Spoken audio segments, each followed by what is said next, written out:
Councilmember Allen for holding this hearing today.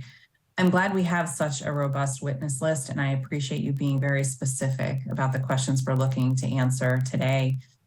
I can understand why some of us are reaching a point of vision zero roundtable fatigue. I know lots of folks here today have been at scores of similar hearings in the last few years, even as progress on traffic safety continues to stall.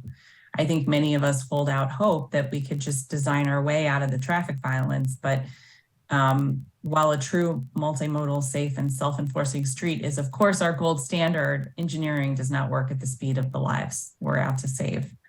I think there's been a rising awareness in the district that even if we had speed governors on every vehicle and raised crosswalks on every street, some element of traffic enforcement will always be needed. And I feel very strongly that our enforcement needs to be rooted firmly in accountability.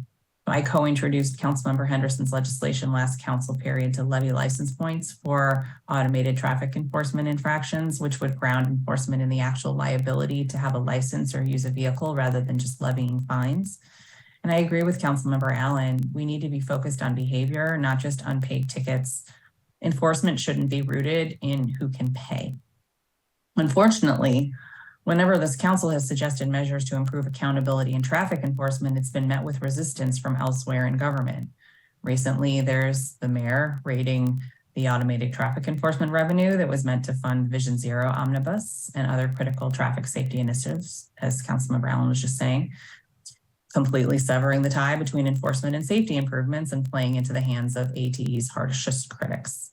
But before that, when former committee chair Che proposed warnings be issued by speed cameras for drivers going at least 8 miles per hour over the limit, or when council explored the idea of more immediate alerts that someone had been given an ATE citation, we were presented with absolutely astronomical cost estimates, making them all but infeasible to implement. As chair of the Committee on Public Works and Operations, I've been very focused on how our agencies complement the work of this committee, particularly DPW's parking enforcement work. I was proud to be able to enhance DPW's parking enforcement budget in this budget by adding close to 40 new parking enforcement, booting, and towing positions. However, as we've dug further into that work, it's clear to me that DPW needs to have an actual prioritization process for its enforcement. Thank you, Dr. Calder, for your mention of this in your testimony. Right now, all boot or tow eligible vehicles are treated more or less the same. 2 unpaid tickets are 2 unpaid tickets, whether they're for unpaid parking meters or aggressive driving and speeding. Clearly, this isn't addressing the issue at hand, especially with the limited boot and tow resources we have. I want to make sure that DPW's parking enforcement is reoriented with a safety focus by prioritizing moving violations and potentially making some infractions immediately boot or tow eligible. This is especially true of counterfeit and long expired temporary tags, which I hope to be able to introduce legislation on soon. Unfortunately, all of the work on improving enforcement and accountability will have very little impact if we're continuing to allow an environment where vehicles and drivers can avoid identification completely. There was a great article series on ghost tags earlier this year that highlighted every facet of this issue, from the dealers to those who use fake tags. One thing is highlighted is that as we increase the use of automated enforcement, the demand for fake tags will only grow so long as weak regulations enable them to do so. In preparing for this roundtable, my staff checked to see just how easy it would be to acquire a counterfeit temporary tag.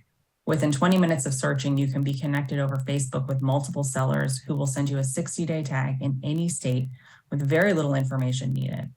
While we didn't actually acquire any of these tags, that exercise made it very clear that this is still an area operating with profoundly little scrutiny. I'm going to be in and out of the roundtable today, but I want to thank Councilmember Allen for holding the roundtable. I think it's a great use of the experience you had as former chair of the Judiciary Committee, and I look forward to delving into these issues with you and our witnesses today. Thank you.